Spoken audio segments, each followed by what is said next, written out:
스베덴 보리가 본 천국과 지옥 제39편 사람의 사후 둘째 상태. 사람의 사후 둘째 상태를 자기 내면의 상태라고 부른다. 그때 사람은 자기 마음의 내면, 즉 그의 의지와 사고 안으로 들어가게 되기 때문이다. 그가 첫째 상태에 있을 때 그 안에 있었던 외면들은 바로 이때 휴면 상태에 들어간다. 사람의 말과 행동과 생활을 생각해보면 모든 사람에게 외면과 내면, 즉 생각과 의도의 겉과 속이 있다는 것을 알 수 있을 것이다. 사회생활에서 사람이 남들에 대해 알려진 것이나 들리는 말에 의해 그들을 판단하면서도 자기 생각을 그들에게 대놓고 말하지 않으며 그들이 약하더라도 그들을 대할 때는 예의 바르게 행동한다는 사실로 이것을 알 수 있다. 이것은 특히 자기 생각과 의도와 전혀 다르게 말하고 행동하는 가식적인 사람이나 아첨하는 사람들, 그리고 위선자들에게서 볼 수 있다. 이들은 하나님, 천국, 영혼, 구원, 교회의 진리, 나라의 유익과 이웃에 대해서 믿음과 사랑에서 자연적으로 우러나오듯이 말하지만 진심으로는 그렇게 믿지 않으며 자기 자신만 사랑하는 것이다. 이 모든 사실로 분명해지는 것은 사람에게는 겉과 속이 있다는 것, 속생각으로는 다른 감정을 품고 있으면서 겉생각에서 나온 말을 하는 사람들이 있다는 것. 그런 사람은 내면이 외면으로 흘러들어 드러나지 않도록 주의하기 때문에 속생각과 겉생각이 분리되어 있다는 점이다. 원래 사람은 속생각과 겉생각이 상응으로 인하여 하나가 되도록 창조되었다. 그리고 선한 사람들 안에서는 실제로 그 두 생각은 하나가 된다. 그들은 생각도 말도 선하기 때문이다. 그러나 악한 사람들의 속생각과 겉생각은 하나가 되지 못한다. 그들은 악한 생각을 하면서 선한 말을 하기 때문이다. 그런 사람들에게는 질서가 거꾸로 뒤집혀 있다. 그들에게는 선이 바깥으로 밀려나 있고 악이 안에 들어있다. 따라서 그들의 악이 선을 지배하여 종으로 부리는데 이는 그들의 사랑과 동일한 악이 목적하는 바를 이루기 위한 수단으로 선을 이용한다. 그들이 추구하고 행하는 선 안에 악한 목적이 들어있으므로 그들의 내면을 잘 모르는 사람들 눈에 아무리 겉으로 선하게 보여도 그들의 선은 분명 선이 아니며 악에 오염되어 있다. 그러나 선한 사람들은 이와 다르다. 그들에게는 질서가 바로 정렬되어 있다. 속생각에서 나온 선이 겉생각으로 흘러들고 거기서 말과 행동 속으로 흘러든다. 사람은 원래 이 질서에 맞게 창조되었다. 천국의 빛 안에 있으면 사람의 내면은 그 질서대로 되어 있다. 천국의 빛은 주님으로부터 나오는 신적 진리이고 따라서 천국 안에 주님이시므로 천국의 빛 안에 있는 사람은 주님의 인도를 받는 것이다. 이상의 내용을 밝힌 것은 모든 사람에게 속생각과 겉생각이 있고 그 둘은 서로 다르다는 것을 알리기 위해서다. 여기서 생각이라는 말에는 의지도 포함된다. 생각은 의지에서 나오는 것이고 의지 없는 생각이라는 것은 불가능하기 때문이다. 이로써 사람의 외면의 상태와 내면의 상태가 무엇을 의미하는지 분명해졌을 것이다. 의지와 생각이라고 할 때 의지는 애정과 사랑, 그리고 애정과 사랑에서 나오는 모든 기쁨과 즐거움을 포함한다. 이 모두가 그 주체로서의 의지에 연관되어 있기 때문이다. 사람은 자기가 바라는 것을 사랑하고 거기서 기쁨과 즐거움을 느끼고 또 자기가 사랑하고 자기에게 기쁨과 즐거움을 주는 것을 바라는 것이다. 반면 생각은 애정과 사랑을 확고히 해주는 모든 것을 의미한다. 생각은 단지 의지의 형태를 부여할 뿐이며 의도하는 것을 명확히 나타내는 장치일 뿐이다.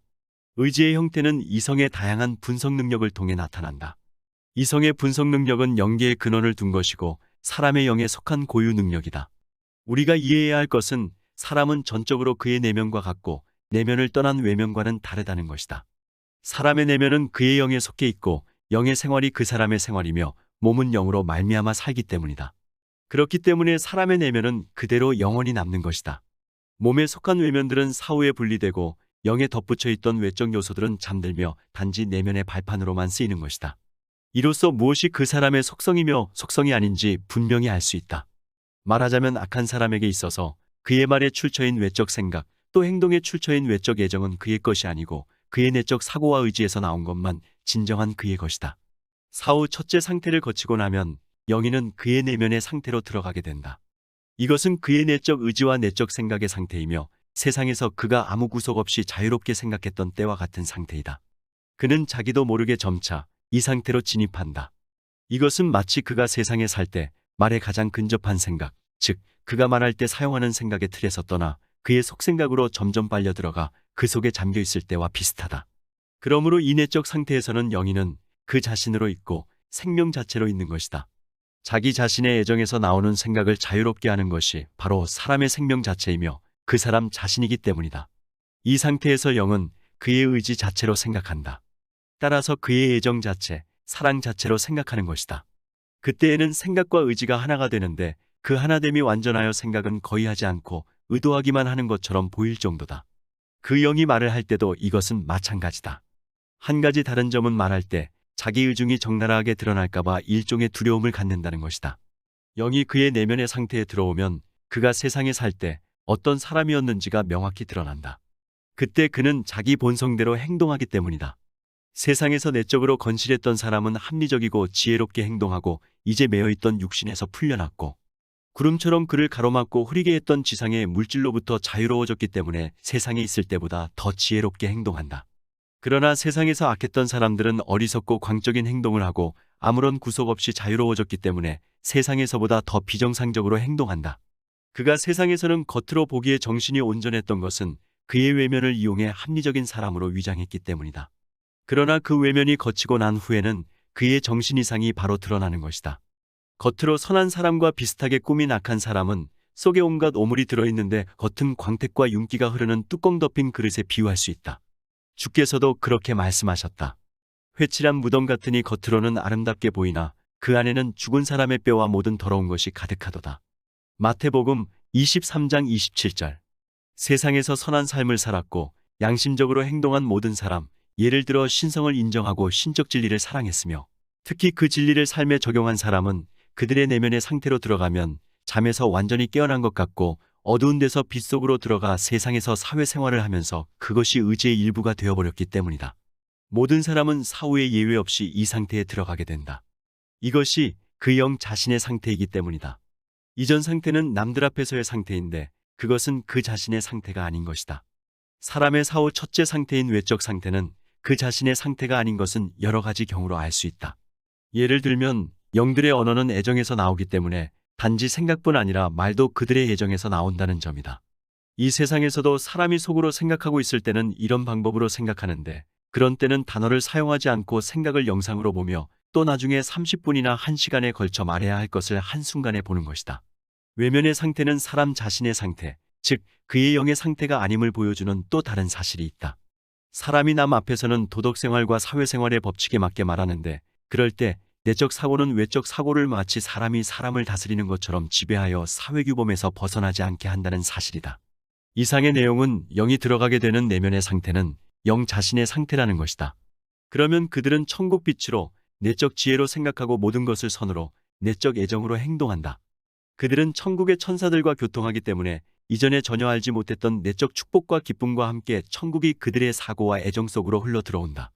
그때 그들은 그들의 생명 자체로 주님을 인정하고 예배한다. 그들이 자기 내면의 상태에 있으므로 자신의 생명 안에 있기 때문이다.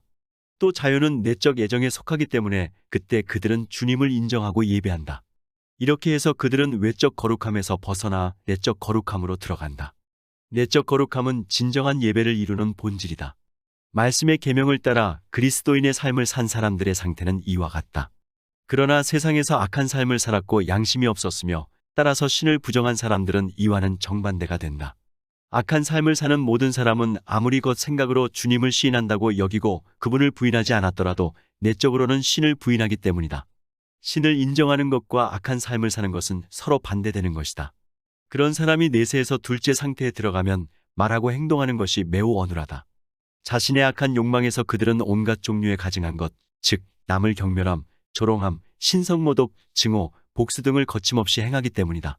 그들이 꾸미는 술책 중에는 도저히 사람으로서 그럴 수 없을 만큼 교활하고 악독한 것도 있다. 그들은 이때 세상에서 자기를 제지하고 감독했던 외적 조건들에서 벗어나 있으므로 자기 의지에서 나오는 생각 그대로 행동할 수 있는 자유로운 상태에 있기 때문이다. 한마디로 그들은 이성을 잃는다. 세상에서 지녔던 이성은 그들 내면에 자리 잡지 못한 채 다만 외면에 들어 있었기 때문이다. 그럼에도 그들은 스스로를 남보다 더 지혜롭다고 여긴다. 그들의 특성이 이렇기 때문에 둘째 상태에 있을 때 그들은 잠깐씩 그들의 외면 상태로 내려보내죠. 그들이 한 행동을 기억하게 된다. 그러면 그들 중 일부는 수치를 느끼고 자기들이 미쳤었다고 실토한다. 일부는 수치도 느끼지 않는다. 또 일부는 자기를 외면의 상태로 영원히 머물게 놔두지 않는다고 화를 낸다. 그러나 그들을 외면의 상태로 놔두면 어떻게 된다는 것이 그들에게 명백히 제시된다. 즉, 그들은 선과 정직과 공정을 가장하여 여전히 악한 목적을 이루려고 은밀한 방법으로 시도할 것이고 신앙과 심성이 단순한 사람들을 오도할 것이며 결국은 자신을 완전히 파괴할 것이다. 왜냐하면 결국 그들의 외면까지도 그 내면과 똑같은 불로 타들어가 그들 생명 전체를 불살라 버릴 것이기 때문이다. 오늘은 여기서 이만 줄일까 합니다. 평온하시고 하시는 일 모두 성취하시길 기원합니다. 감사합니다.